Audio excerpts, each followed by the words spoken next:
Ano kuya, nabilang mo kung ilang ulo na nagupitan mo? 33. Oh, may record si kuya. Ba? 33 na. Nagulat ba naman ako rito kina madam? Dito talaga ako dinala sa bangin. So ayan po at abangan nyo po ang ating vlog for today's video. Ipapakilala ko po sa inyo ang NGO ng NAIC. Ayan po at ang saya-saya po nila dyan. O di ba? Ang gaganda nila. Marisol Gas. Marisol. So hello po, andito po kami ngayon sa Dorotea to, NAIC Cavite at kasalukuyan pong may nagaganap dito na libreng gupit. So ayan po ay para sa mga estudyante, balik eskwela na kasi kaya meron silang libreng gupit at kakapanayamin po natin yung mga namumuno dyan para pag-alaman natin at kung anong ating maiaambag o para sa mga nakararami kung ano ba yung pwede nating gawin para sa ating mga kabataan. So let's go! At dahil nga dumating ako ay katanghalian tapat na 12:00 na at kakaunti na yung mga nagpapagupit kaya sabi ni madam, isasama na lang muna nila ako sa lugar kung saan ay pipwestuhan nila ng kanilang opisina at dito nga nila ako dinala sa bangin.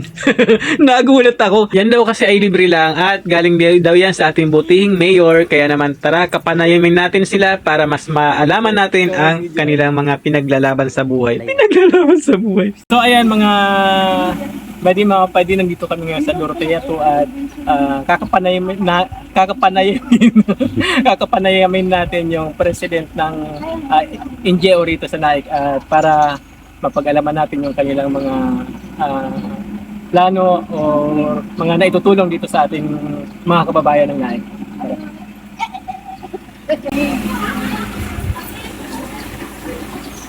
So ito ang ating president. Anong pangalan niyo po? Armina Armijo. Kayo raw ay NGO na tumutulong sa mga kabataan ng Kalugkub ba o buong Kalugkub, Kalugkub po, pero may plano rin po kaming lumabas. Kung ano po, hindi lang po para sa Kalugkub, kung kakayanin po, buong NAIC. lang. So maganda yung Kung papalan. Kaya nandito tayo para maipaalam sa mga taga Kalugkub at sa iba pang bayan, sa iba pang mga kabarangay natin ng NAIC para kung sakali ay meron tayong may aambag, siyempre kailangan tulong-tulong. So ito daw lugar na ito ay inaward sa inyo ni Mayor. Mayor Rapid Walan po. Mayor Rapid Para Walan. maging opisina na rin ng aming pamayan ng damayan at the same time po, kasi meron kaming livelihood program na tahian po. Diyan po namin ilalagak yung tahian upang makatulong po kami sa mga kababaihan na walang trabaho. Pagkikyan namin sila ng kahit simpleng gawain na may karampatan din naman na kikitain. Kaya isang malaking bagay na rin para makatulong po kami. Organization bang tawag dyan? O Organization. ano po yan? May sinesweldo po kayo dyan? Wala po. Talagang libre lang yun. Oo. Libre lang po. Pag po talagang minsan nakakaluwag-luwag din po kami, nagpapapiding program din po kami na luluto po kami ng mga goto, ganun. Nagpapakain po kami ng mga bata, kahit po mga 200 bata nagpapakain po kami. Marami pa po kaming mga pwedeng pagkakitaan na i-ano sa organisasyon. Kagaya po ng halimbawa po yung mga homemade na mga pagkain, yun po. Marami po kaming plano. So kailan pa ho ba na itatag yung ano natin? Yung organization? Pamayan ng damayan po. 2022 po.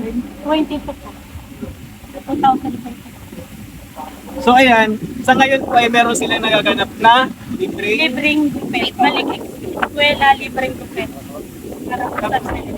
Ilan pong beneficiary ang kinabang ko? 300 na bata po. At kung meron pa pong kaya pa po ng islat, pwede pa pong tumanggap. Yan, isa po ito sa pinagkalab sa amin ni Mayor Rapid Walan para magamit po ng aming organisasyon ng pamayan ng damayan. Dahil sa nakita po ni Mayor Rapid Walan na maganda po yung aming mithiin at nakita niya yung sinseridad po ng grupo, hindi po siya nagkatubiling bilihan kami ng sasakyan para daw po magamit namin kung sakaling pagluwas-luwas po namin ng mga tela, hindi po daw kami mahirapan. Kaya po napakalaking tulong po nang ibinigay sa amin ni Mayor Rapid Walan. talaga pong hulog siya ng langit sa aming organisasyon. Maraming pong salamat, Mayor.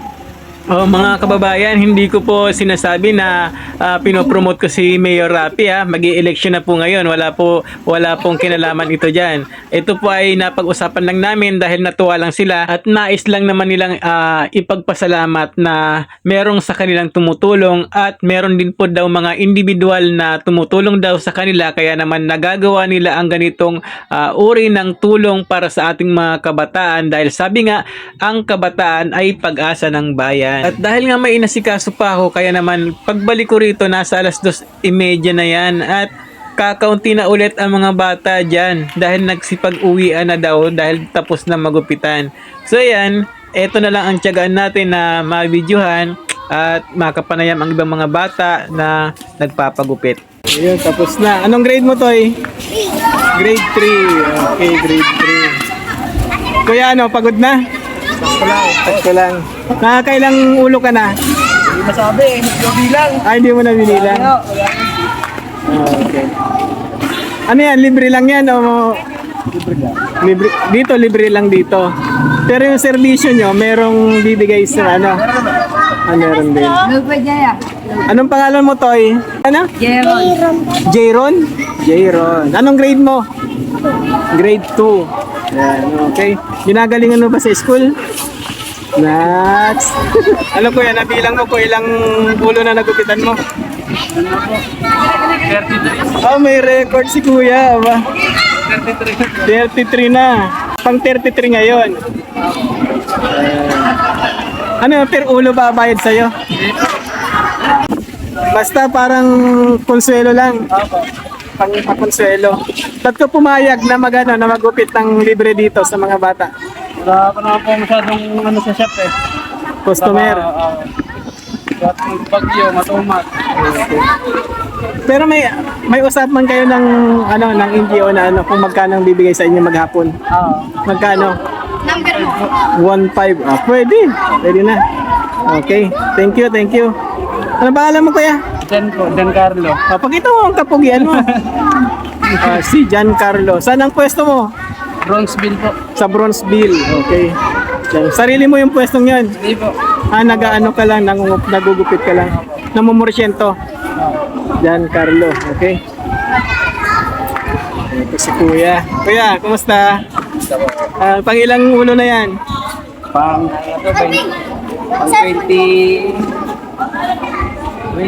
23. Aba malupit si ano? 33 na. Meron ka pang ano ha? Meron ka pang baong salamin. Salamin. Sabihin mo sa akin. Ano tayo? Anong grade mo? Grade 6 po. Grade 6 na. Wow. Gagraduate ka na. Anong gupit na gusto mo? Korean. Low paid. Ano daw yun? Low paid. Low paid. Okay. Babala. Low paid. May mga low paid pa pala yan. Maraming klase po yan. So dito tayo. Oh, si kuya oh.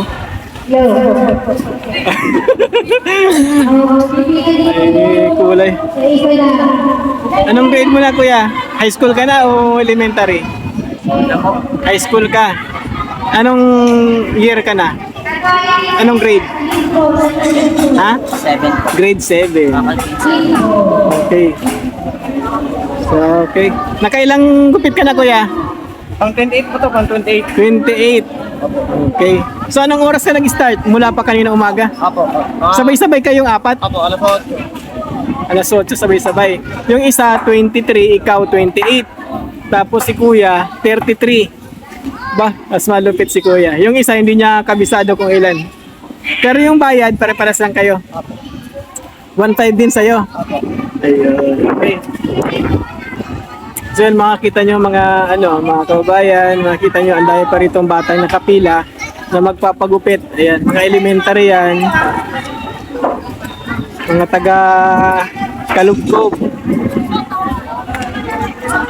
Alang na Cavite.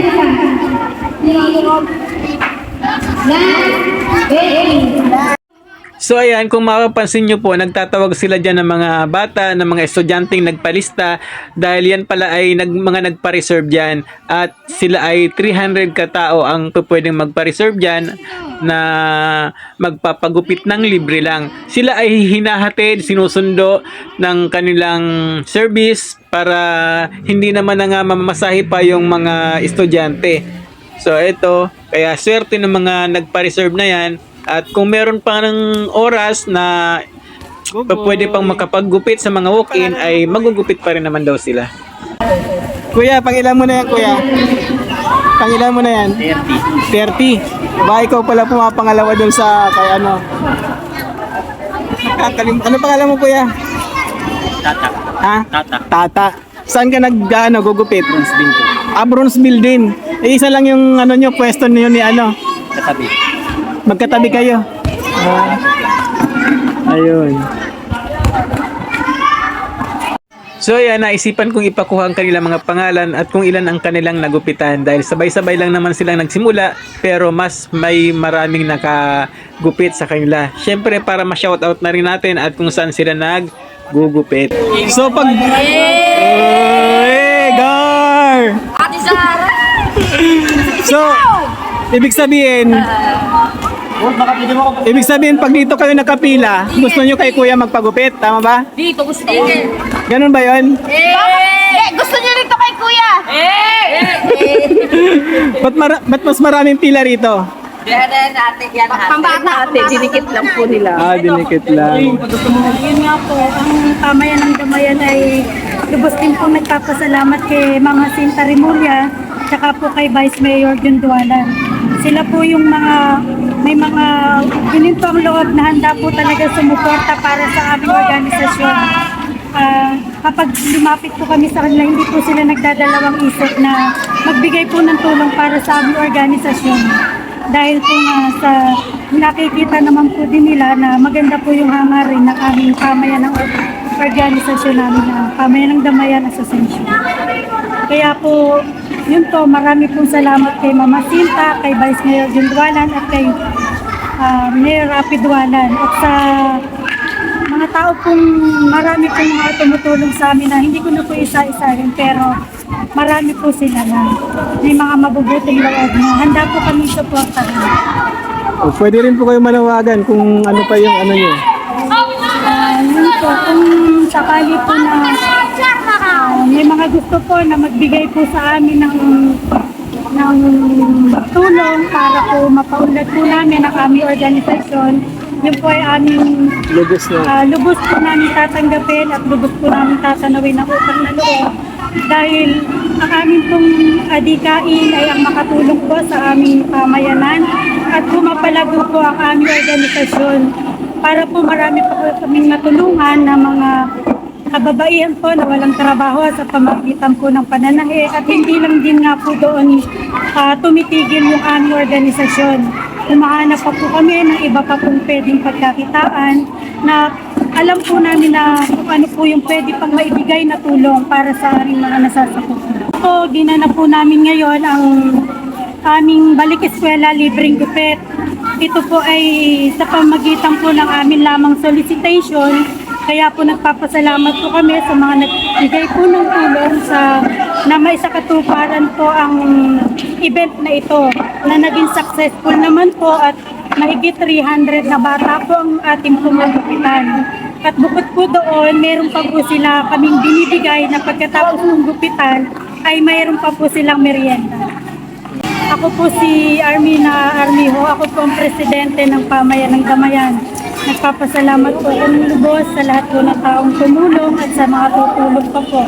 Maraming pong salamat. So ayan po mga kababayan, ako po ay natutuwa at nagagalak dahil meron palang mga NGO dito sa Naik at yan ay isa pa lamang at siguro ay meron pang iba. At sana po ay suportahan po natin sila at sana po ay mas dumami pa ang ganyang uri ng mga tumutulong dito sa ating bayan ng Naik. Mabuhay po ang mga taga-Naik. At sana po ay nagustuhan niyo ang ating video for today. At sana po kung nagustuhan niyo, share niyo na rin po. Salamat. Ito po si Santi nagsasabing masaganang buhay po sa ating lahat. Bye-bye po. Hanggang sa muli.